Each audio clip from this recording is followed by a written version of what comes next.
বিশেষভাবে কোন পানিকে রাসূল সাল্লাল্লাহু আলাইহি ওয়াসাল্লাম চক্ষু রোগের প্রতিষেধক বলেছেন? এ জমজমের পানি, বি খেজুর ধোয়া পানি, সি মধু মিশ্রিত পানি, ডি মাশরুমের পানি।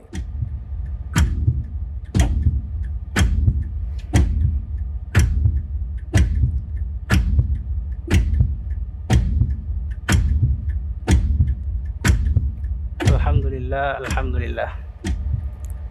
প্রশ্নের উত্তর হবে অপশন ডি, মাশরুমের পানি। অপশন ডি মাশরুমের পানি। ফ্রিজ করা হোক অপশন ডি মাশরুমের পানি।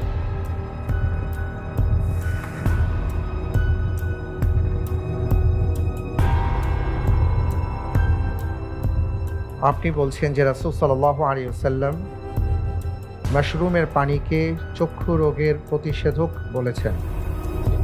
আপনি যে উত্তরটি দিয়েছেন আপনার উত্তরটি